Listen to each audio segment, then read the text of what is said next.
Welcome to the Growing Your Financial Business the Woman's Way podcast. I'm Robin Crane, and I was a financial advisor for over a decade. But before that, I was a singer-songwriter. And now, even as a mom of three with a teenager, toddler, and a baby, I run a seven-figure business helping women in financial services grow their businesses and make a bigger impact.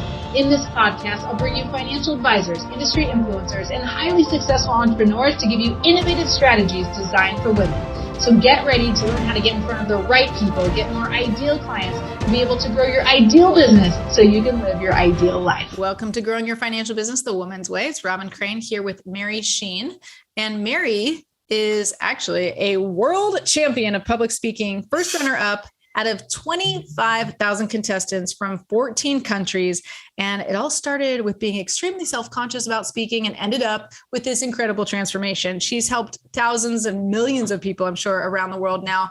Recently, she did a TED Talk and so far has 275,000 views of this TED Talk called, tell me again.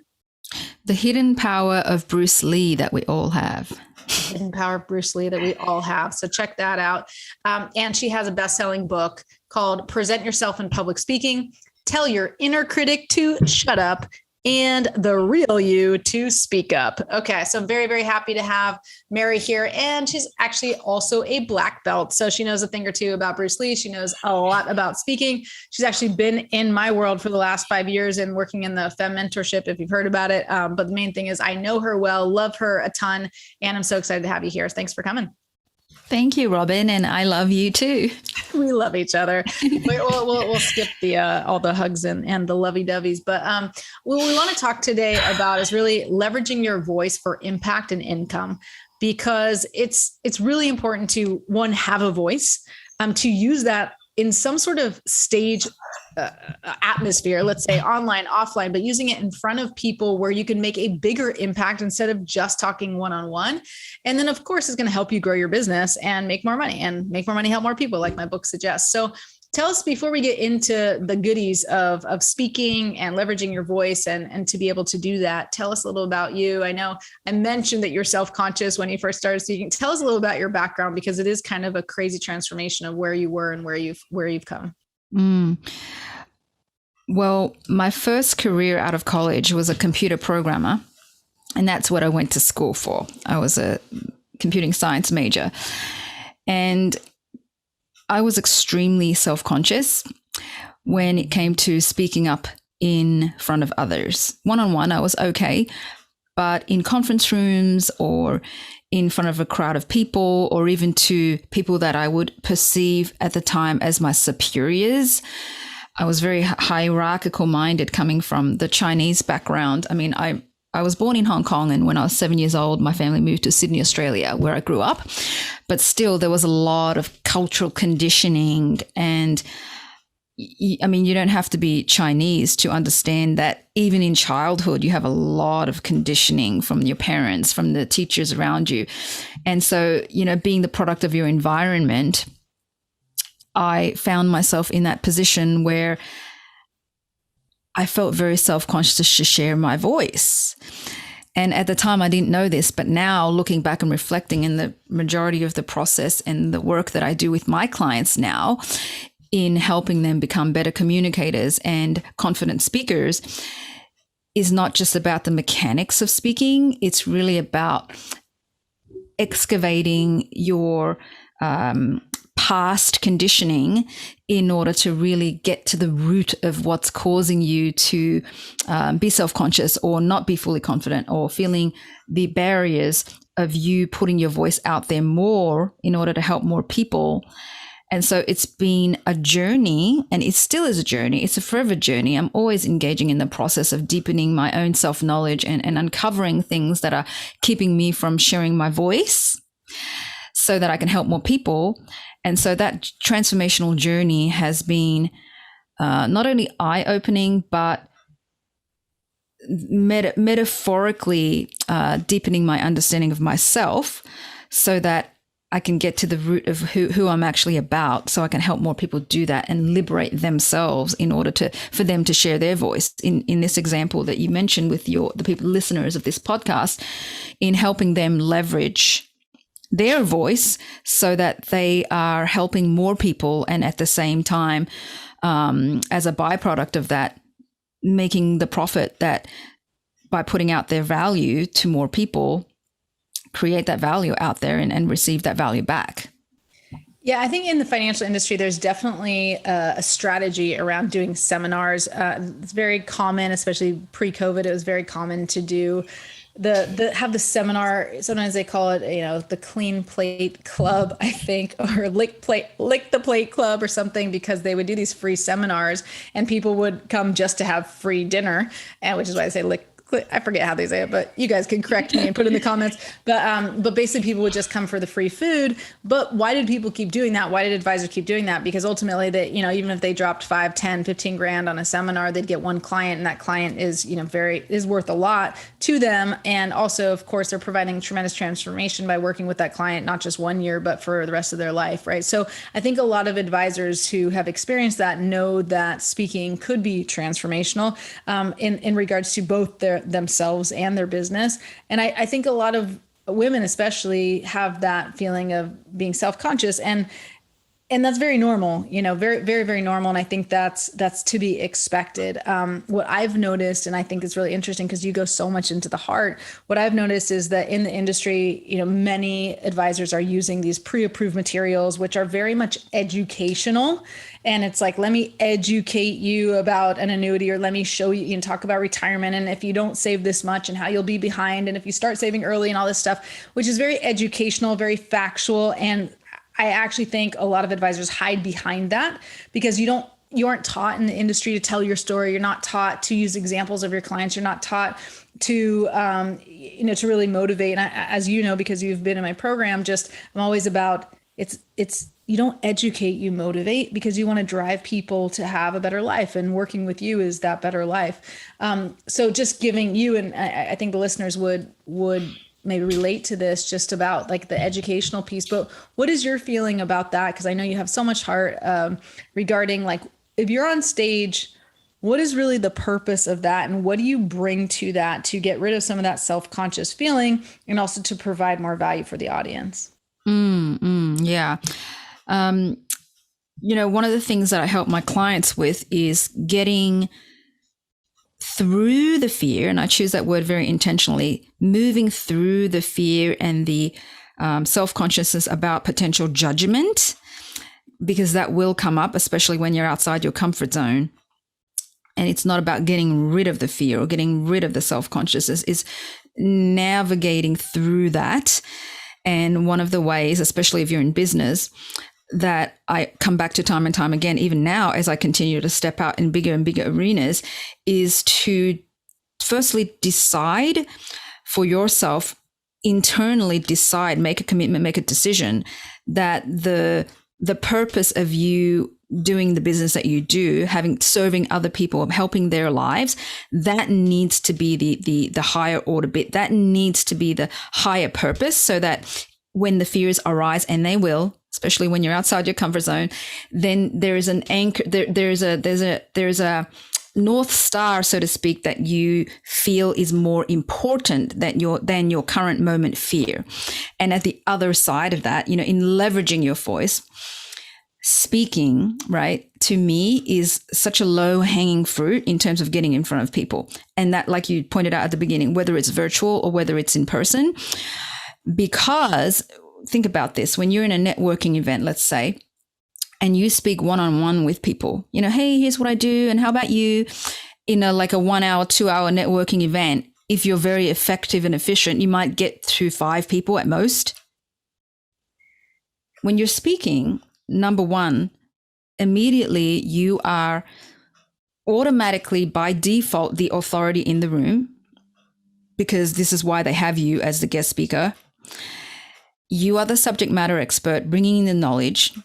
There's X number of people in the audience, 20, 40, 50 people, 100 people in front of you.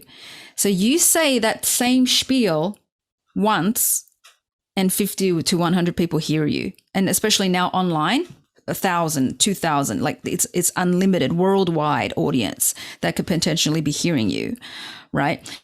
And so you're leveraging not just your time, but you are also leveraging your voice, because they hear it once, and now you have the impact that you wouldn't have had the opportunity to have if you were continually having to manage these one-on-one conversations. So what I say about that is if you are not leveraging your speaking, the opportunities to speak intentionally, then you are underserving the people that you could potentially be serving, including fulfilling your own purpose. Awesome. I mean, there are a lot of nuggets in there. I mean, just to unpack a couple is like, number one, I say it a little bit differently, but if you're focused on them, not you, you can start to let go of that fear. And even not even let go, like you said, you kind of dance with it, embrace it, you work through it. But that fear exists. And the more people you impact, the greater the likelihood that you'll get criticism, right? And it's not just people being in the audience, 50 to 100 at a Chamber of Commerce type of thing, who might not do what you tell them, meaning they might not take your offer to do a free call, which doesn't always feel good if you have 100 people there and no one does it, right? You're like, oh, I did something wrong. But when you really put yourself out there, like you did with the TED Talk, you have, at this stage, and it hasn't even been that long, but 275,000 people have viewed it. I would imagine there's some negative, like there's some thumbs down, right? There's some, or some negative comments where people are like, oh, this chick thinks she's Bruce Lee or whatever, like who knows? But where people are you're setting people up to criticize you because number one, you said this, you're the authority. You're the smartest person in the room if you're in front of the room. So you get to get that advantage. And at the same time, then you're the closest to being able to, like, for people to throw tomatoes at you, right? So it's like you're taking a lot more risk, which is why there's so much reward. And advisors, I mean, should know this more than anyone, the risk reward, just relationship, right? Because as an advisor, you tell your clients, like, they want to get 20% of the market. And you're like, well, we got to manage this expectation because they don't want to take any risk and they want to do better than I had a client like that when I was a financial advisor. I remember this guy, he was like in his 60s. I was managing $1 million account. And he was always mad that he was not performing, like outperforming the market, but then he didn't want to take any risk. And he wanted to get like this incredible reward without taking any risk. Of course, like I was like, dude, like this ain't going to happen. Like it doesn't work that way, right? It's the same thing with your business. It's the same thing with speaking. And I mentioned that about the criticism because you said about judgment. That's I think my biggest fear is the fear of judgment. But when I'm thinking of everybody else, the people who I can serve, the impact that I'm making, I'm thinking of while I stretch outside my comfort zone and I put myself out there and I'm at the front line of someone throwing a tomato at me, so to speak, then they're getting, like, somebody is getting more help. And I heard someone say that for every 10 people that you talk to, 1 is going to criticize and 9 are going to transform their life, right? So I'd rather help the 9 people who might transform their life by being willing to speak and being willing to be judged and be willing to be criticized than the 1 person who is going to criticize anyone anyway, right? But criticize me because maybe I'm not their cup of tea or maybe I said something that rubs them the wrong way. And you know what? On the path to transforming lives, I'm gonna piss off a few people. So I think that's great. I mean, I had just some things to add there. So obviously it has helped you make a tremendous amount of money, but also help a lot more people. And now you train people. And I mean, that's what you've been doing for what, years and years and years, training people. What do you think is what is the number one thing you can tell them that they need in order to get past either the fear or even the unknown of, like, how do I do this? Like, so that they get on a stage, whether it's online, offline, whether it's 5 people or 500, what do you think is one thing, like, to start that will help them take that next step? Yeah. You said a lot there, and I love what you just shared just now. The thing I would say is, there's tips and there's the mechanics of speaking, right? And that I can talk about all day long. I think the more important thing here to look at is this is how I approach it with myself as well as my clients, is if you look at the big picture of speaking, okay, and then consciously choose to engage with it as a personal development, professional development path, then that in itself is, as you move forward in it, is going to be gratifying, because using, for sure, no doubt at all, you cannot please everyone. If you think of it as a bell curve, right? On the right side of the bell curve, these people are gonna love you no matter what you say. You fall on your face, you fall flat on your face, you embarrass yourself, they can love you anyway. On this end of the scale, the cynical, the toxically cynical people who are gonna not like you no matter what you do, you stand stand on your head, you tap dance on your head, they're still not going to like you. Those two arenas of the bell curve are not the people you're targeting when you're speaking. It's the healthy, open-minded skeptics in the middle who are potentially going to gain something from your speaking. And this is an important distinction that I learned the hard way, not being attached to the result. I'm still learning that. Every single day, I'm still learning and growing. And those are the people that, even if they don't become your clients this very moment immediately after you speak, so long as that they are impacted by your message in a positive way, they got something out of it. They shifted the trajectory of their potentially their lives because of something that you said that they may not never come back and tell you. You know, this is one of my mentors said to me very earlier on, and I'm glad I learned this at the beginning. He said, you know what, Mary, speaking can be a very thankless job because the people that whose lives you've changed may not come back and tell you. If you are in business, however, and you speak, and even if the people in the room don't become your clients that day, something about the energy that you brought forth, because speaking is not just about the content, okay? Just like you said earlier, about the educational, the informational, it's not just about the content. It's the energy that you bring forth, right? It's the energy behind the content that you're saying. Who are you being in the content?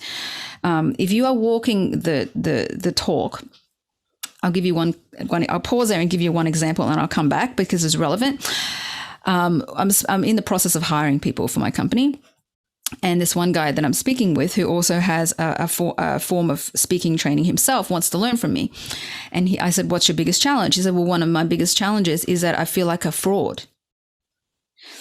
And if I pause right there and to ask the audience that are listening to this, you know, have you ever felt like a fraud, especially when it comes to speaking and judgment? And it's not that you won't ever feel like a fraud. That's not the issue here. The question I asked him back is, what areas of your life are you not walking your talk? Because if you're not walking your talk, you're going to feel out of sorts, and you're not going to feel fully aligned with who you actually are, because what your behavior is not matching your intentional service, your intention of service in this world. Something's going to be off. It's going to feel off to you. So the feeling like a fraud is an indicator of where you are at in terms of your alignment with who you are in this world. And so it's not about being perfect, because there are times when I'm off balance too.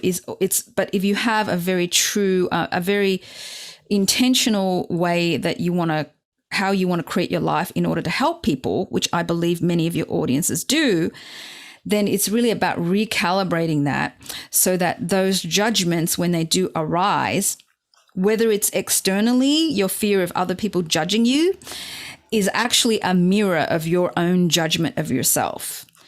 So the work really begins at excavating and almost like being an archaeologist of your own conditioning to see where you are holding back, what the barriers are in order for you to fully love yourself. And I come back to love, you know, as trite as it sounds, as you know, as airy-fairy as it might sound to some people, at the end of the day, if you don't love yourself, that's where you go look. Because, you know, in being the student that I am, especially at the beginning, you know, even working with you, Robin, like, what are the techniques? Like, what are the techniques? What are the, you know, looking at all the different things, the mechanics and that I can put together in order to, you know, close at the most effective rate when I speak. And a big part of it is humor and being fun and being playful and not taking yourself so seriously, right? And that always is helpful. But here's what I'm continually discovering is I close the highest when I'm at within my heart the most, when they can sense that I'm here my most sincerest effort is to help them. That's when I close the highest. And that might look like being intense. That might look like being funny, being silly, whatever it is in that moment, in that present moment that I'm choosing to express myself in order to really help them. You know, that's the equation here that we want to look at. If you're fearful of judgment, is what are you fearful about in yourself that you haven't currently looked at yet? And that it's a lifelong journey. And this is what, you know, what I choose to do to help my clients with is take them through the processes so that they can receive the guidance that's required in order to really look at yourself. It's hard to look at yourself objectively sometimes.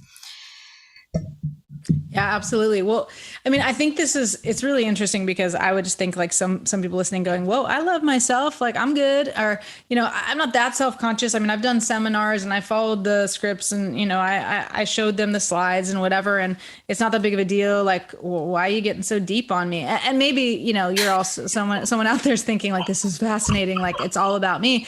But I think there's all different parts of the spectrum, but I think what's really interesting about what you said, and you started saying this just in the segment here, is this is a journey for you that you get so much more out of it, even than the impact and the income that we kind of promised at the beginning. But there's a shift and transformation in you.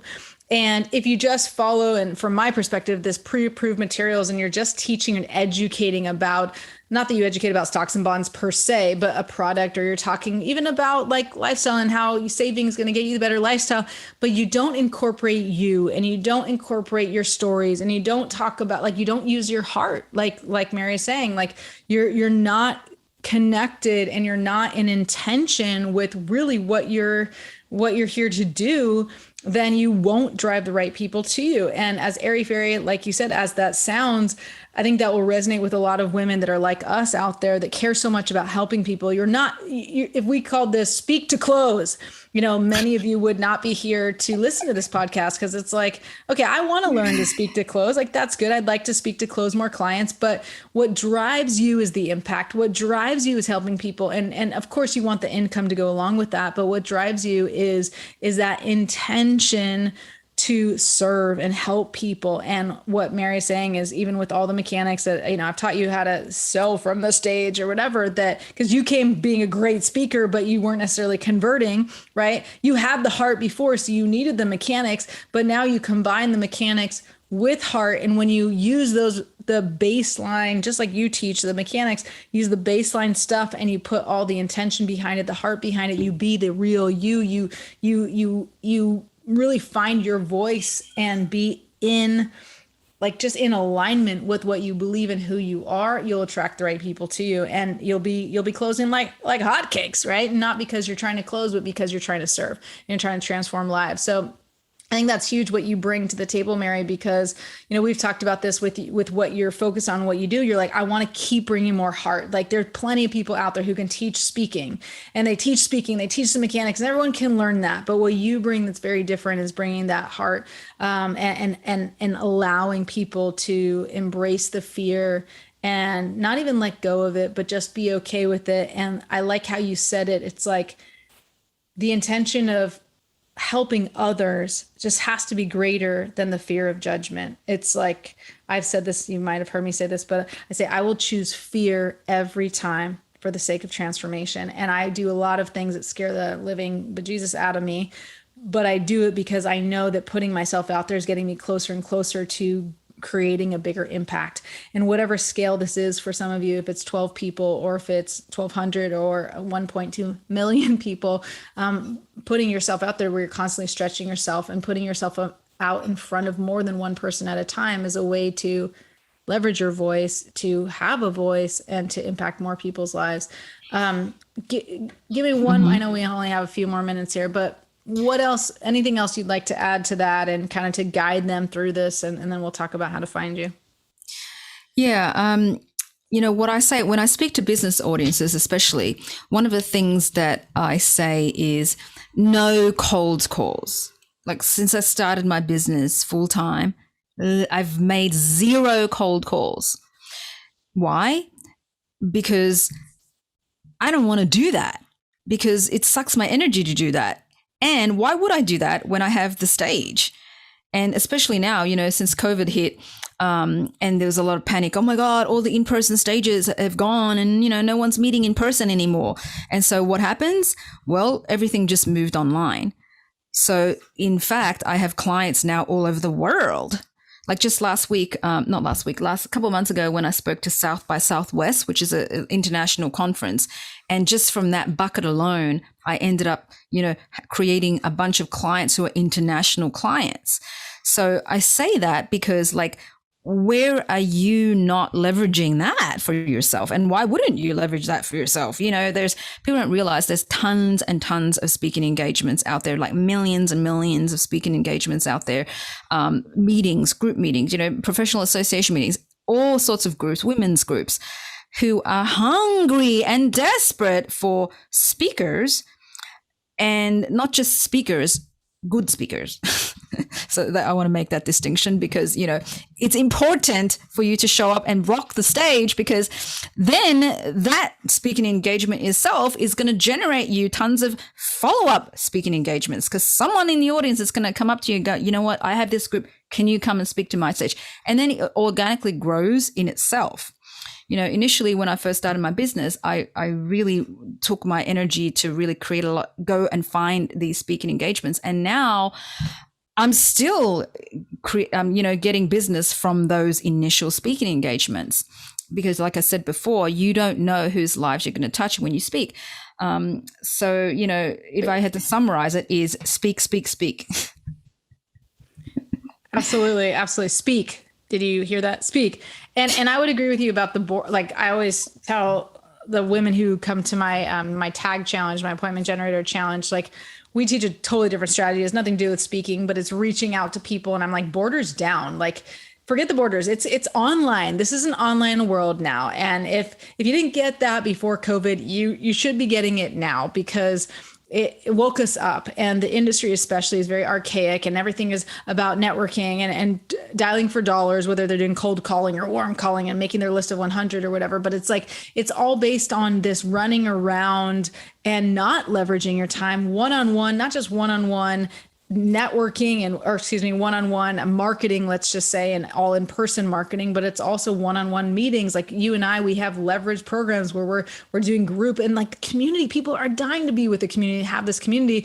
And most financial advisors are thinking, well, I can't do that because this is how it has to be, but my clients are doing it, right? So it's like, we got to start not just borders down, like, oh, I'm only licensed in California, so I can't do an online, you know, international thing or even national thing, because, well, how much does it cost to get licensed in New York? You know, when I was an advisor, it was like $200 a year. Like you'll get a client that'll pay for that. So borders down, like there's so many opportunities online, whether it's speaking, whether it's marketing, whether it's, you know, just not being focused in one little area and one little bubble. And that's where the transformation happens. And that's where the impact happens, when you're clear about, you know, who it is you want to talk to and who you are when you become the best you to speak. So everybody should be speaking. You're leaving so much money on the table if you're not speaking. And as my husband said, he stole this quote from someone else, but Mary, you will like this. He said, you're not just leaving money on the table, you're leaving love on the table.